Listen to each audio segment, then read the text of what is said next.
Halo Sobat Manhwa, bagaimana kabar kalian? Semoga kalian selalu dalam keadaan sehat. Kali ini kita akan kembali melanjutkan cerita Kick Off Sang Underdog Part 20. Bagi kalian yang belum menonton part sebelumnya silahkan cek playlist yang telah Mimin buat. Kalau sudah langsung saja kita lanjut ke ceritanya.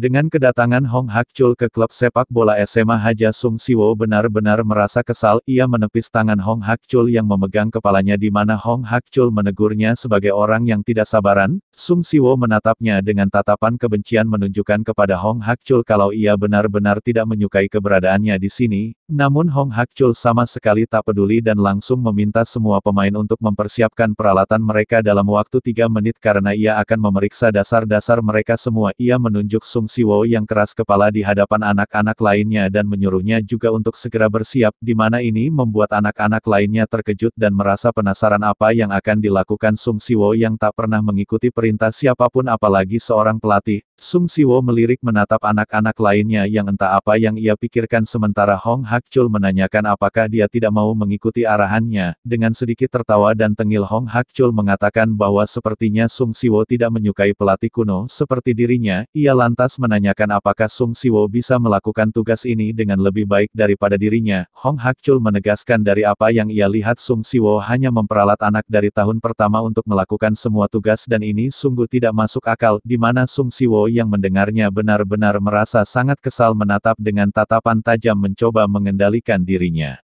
Hong Hak-chul menegaskan bahwa mulai sekarang ia akan melatih mereka semua secara adil. Tidak ada hierarki berdasarkan umur dan ikatan sekolah, regionalisme dan korupsi. Pemain utama akan ditentukan dengan kemampuan mereka masing-masing. Hong Hak-chul berjanji bahwa ia akan memegang kata-katanya dan menjanjikan hal ini kepada mereka semua.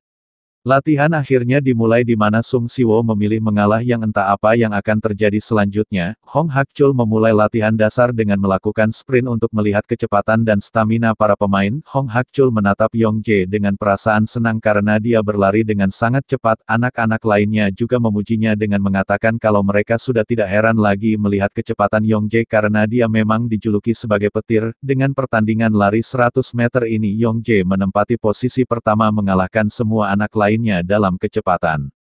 Sambil tersenyum layaknya penjahat Hong Hak-chul memberitahukan bahwa latihan mereka selanjutnya adalah tes yoyo. Melihat ekspresi Hong Hak-chul mereka pun menjadi ketakutan dan saling melirik satu sama lain dan mengatakan kalau perasaan mereka tidak enak. Hong Hak-chul menjelaskan bahwa mereka semua akan berlari bolak-balik dan dalam satu ronde perjalanan adalah satu stage. Ini adalah tes untuk melihat berapa banyak perjalanan bolak-balik yang bisa mereka lakukan. Semakin bertambahnya stage waktunya akan semakin sebentar jadi mereka semua harus lari semakin cepat dan waktu istirahat setiap stage adalah 10 detik.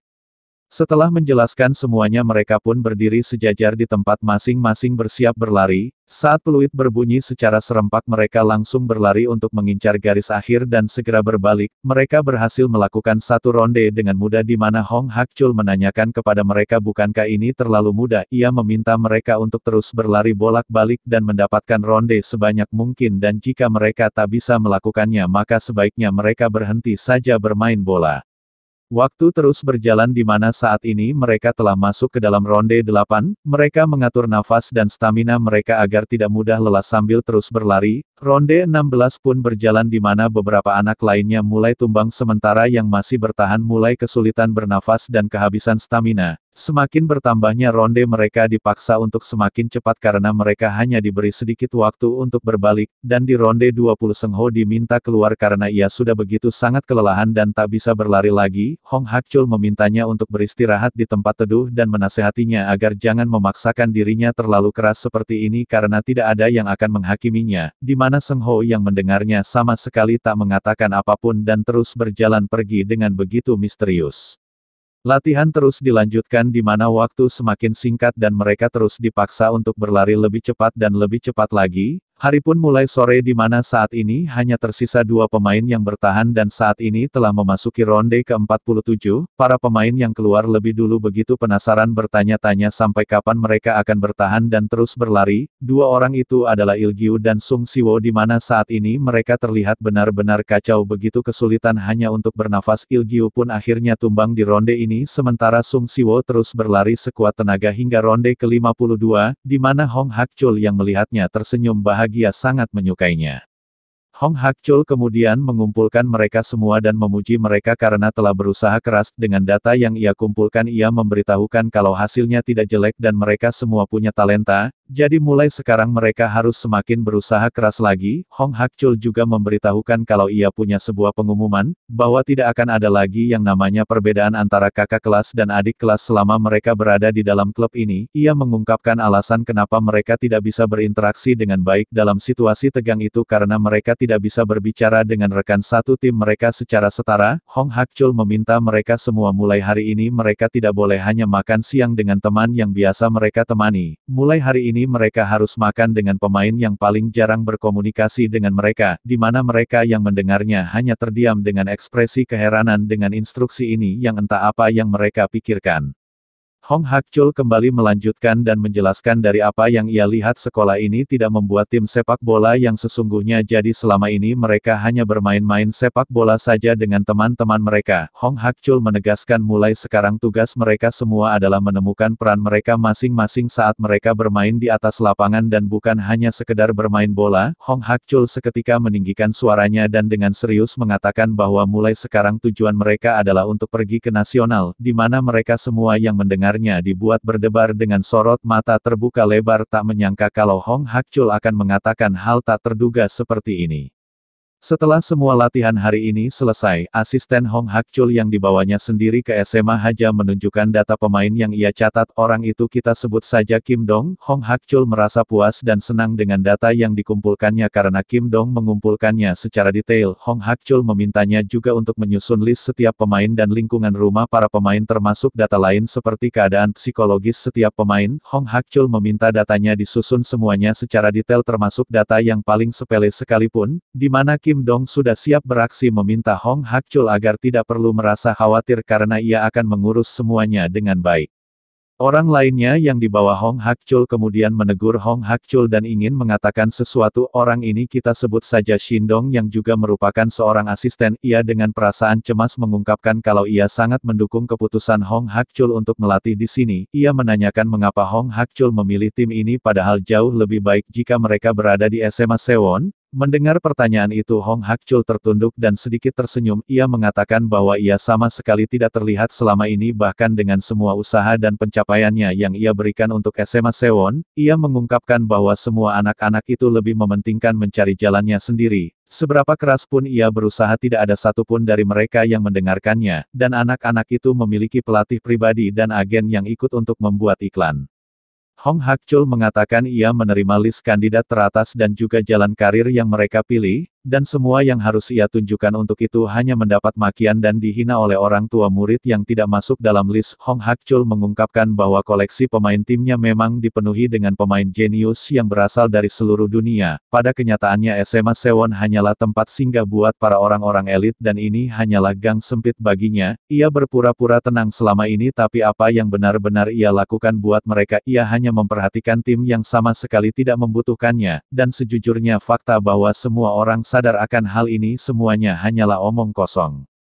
Hong Hakchul memberitahukan kalau ia hanya pindah ke tim di mana ia merasa berguna di sana agar ia berasa hidup. Ia tersenyum mengungkapkan bahwa beberapa dari anak-anak di tim ini tidaklah buruk, dan jika ia juga tidak diterima dan dibutuhkan ada di tim ini sepertinya ini sudah menjadi jalan hidupnya dan ia siap menerima itu. Mendengar semua curahan hati Hong Hakchul mereka berdua memintanya agar tak perlu merasa khawatir karena mereka akan menghadapi semua ini bersama-sama. Mereka mengatakan sebaiknya mereka harus segera bersiap karena kompetisi nasional tahun ini akan sangat menarik. 2 minggu kemudian di rumah sakit, Terlihat Kang Maru mengembalikan tongkatnya kepada perawat yang ada di sana karena saat ini ia sudah bisa berjalan dengan baik. Perawat tersebut ikut merasa sangat senang karena Kang Maru sudah sembuh dan akan keluar besok dari rumah sakit. Ia mengucapkan kata selamat dan berharap agar semuanya berjalan dengan lancar. Tiba-tiba perawat itu memanggil Kang Maru karena ada sesuatu yang tertinggal di tongkatnya. Itu adalah sebuah sapu tangan yang sepertinya milik Yuna di mana perawat itu memberikannya kepada Kang Maru. Sambil tertawa perawat itu mengatakan kalau gadis itu pasti sengaja meninggalkan sapu tangan ini untuk Kang Maru. Ia salah paham dan memberitahu Kang Maru kalau dia sungguh memiliki pacar yang pintar. Mendengarnya Kang Maru menjadi panik dan menjelaskan kalau wanita itu bukanlah pacarnya. Namun perawat itu sama sekali tak peduli dan menjelaskan kalau pacar Kang Maru sungguh pintar karena dia sengaja memasang sapu tangannya di ujung tongkat agar tangan Kang Maru tidak sakit saat menopang tubuhnya. Perawat itu pun menyerahkan sapu tangannya dan meminta Kang Maru untuk memastikan menjaga wanita itu dengan baik, di mana Kang Maru yang mendengarnya wajahnya menjadi memerah memandangi sapu tangan tersebut. Ia lalu berlari pergi dengan perasaan sangat senang di mana perawat yang melihatnya memintanya untuk berhati-hati. Kang Maru mengelus sapu tangan tersebut dengan lembut dan wajah yang memerah sambil mengatakan kalau Yuna pasti adalah salah satu jenis malaikat yang terbaik.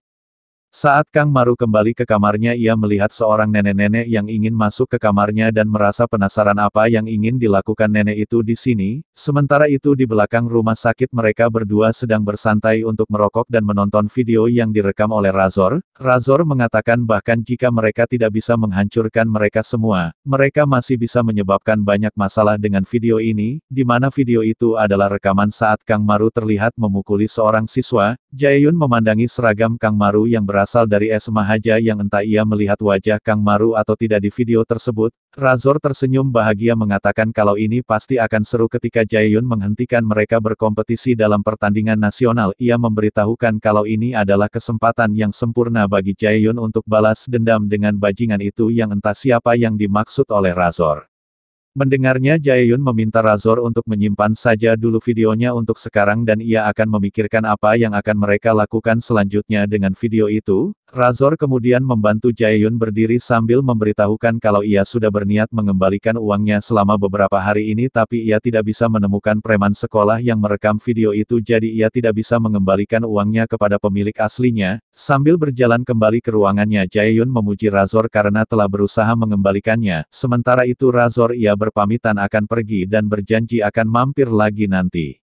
Saat akan kembali ke kamarnya perawat memergoki Jaeyun dan memarahinya menanyakan apakah dia keluar lagi untuk merokok. Perawat memintanya untuk mendengarkannya dan tidak mengulanginya lagi jika dia ingin cepat sembuh. Jaeyun pun hanya bisa meminta maaf dan berjanji kalau ini yang terakhir. Perawat tersebut kemudian memberitahukan kalau neneknya datang berkunjung, di mana Jaeyun yang mendengarnya sedikit terkejut. Ia segera berlari ke kamarnya dengan perasaan cemas bertanya-tanya mengapa neneknya harus datang ke sini padahal ia sudah bilang kalau ia baik-baik saja. Ia dengan cepat membuka pintu kamar dan meninggikan suaranya mengatakan kalau ia sudah bilang ia baik-baik saja. Ia seketika terdiam ketika melihat Kang Maru dan neneknya sedang nyantai dan bermain bersama, di mana Kang Maru mengangkat tangannya meminta Jaeyun untuk bergabung dengan mereka dan memberitahukan kalau neneknya sedang datang berkunjung. Jaeyun berjalan perlahan mendekat dan menanyakan mengapa neneknya harus datang ke sini padahal neneknya hampir tidak bisa berjalan. Neneknya sama sekali tak menjawabnya dan hanya fokus bermain meminta Kang Maru untuk segera menyerahkan kartunya. Jaeyun memandangi pisang yang dibawa neneknya dengan tatapan bersedih yang entah apa yang ia pikirkan. Melihat neneknya yang bersenang-senang dengan Kang Maru Jaeyun merasa sedikit senang namun di satu sisi ia juga merasa bersedih. Ia berbaring di kasurnya dengan posisi melihat ke arah lain membiarkan mereka berdua bermain. Tak lama perawat datang memberitahukan kalau waktu kunjungan telah habis karena hari sudah malam. Perawat itu memberitahukan kalau ia akan mengantarnya pulang karena waktu kerjanya juga sudah selesai sekarang. Kang Maru pun membantunya berjalan keluar di mana ia mengucapkan banyak terima kasih kepada Kang Maru. Ia menoleh menatap ke arah Jaeyun yang sedang berpura-pura tertidur tanpa mengatakan apapun dan kemudian kembali berjalan pergi. Kang Maru merasa penasaran dengan sikap Jaeyun terhadap neneknya namun ia tak mau ikut campur dan membiarkan Jaeyun yang mengurusnya. Di tengah malam Kang Maru membereskan semua perlengkapannya dengan hati-hati agar tidak membuat keributan. Ia merasa sangat senang karena besok ia sudah bisa keluar dan bermain sepak bola lagi dengan yang lainnya. Ia masih memiliki banyak minuman dan buah-buahan yang tersisa sehingga ia pun memindahkan semuanya ke lemari Jae-yun jadi dia bisa menggunakannya ketika ia sudah pergi. Di waktu yang bersamaan Jae-yun tiba-tiba memergokinya dan menanyakan apakah Kang Maru akan keluar besok dari sini. Kang Maru yang melihat Jae-yun terbangun merasa panik dan menanyakan apakah ia terlalu ribut. Jae-yun hanya tertawa dan sedikit bercanda mengatakan bagaimana bisa Kang Maru keluar rumah sakit lebih dulu tampaknya. Ia mengungkapkan kalau ini pasti akan sangat membosankan ditinggal sendirian. Kang Maru merasa tak nyaman mendengarnya dan menanyakan apakah ada yang bisa ia bantu. Melihat tingkah Kang Maru, Jae-yun kembali tertawa dan meminta Kang Maru untuk tenang saja karena ia hanya sedang bercanda. Ia lalu mengeluarkan seragam bolanya dan meminta Kang Maru untuk menyimpannya. Kang Maru yang melihatnya merasa kebingungan dan menanyakan seragam apakah ini dan kenapa Jae-yun memberikannya padanya. Jae-yun tersenyum dan menjawabnya kalau ia hanya ingin memberikannya. Ia memberitahukan kalau itu adalah seragam nasional dan ia mendapatkannya saat masih menjadi bagian dalam tim pemuda representatif dan saat ini ia sudah tidak membutuhkannya lagi. Jae-yun mengatakan mungkin ini akan sedikit besar untuk Kang Maru, tapi ia sungguh ingin memberikan sesuatu. Jae-yun meminta Kang Maru harus bisa menjadi bagian dalam tim representatif pemuda. Nah, sekian dulu pembahasan cerita kali ini. Perjalanan Kang Maru masih jauh, dan banyak hal yang akan terjadi dalam hidupnya. Apakah ia akan mencapai impiannya? Temukan jawabannya di kelanjutan cerita berikutnya. Jangan lupa untuk like, komen, dan subscribe agar kalian tidak ketinggalan kisah seru berikutnya. Sampai jumpa di video berikutnya.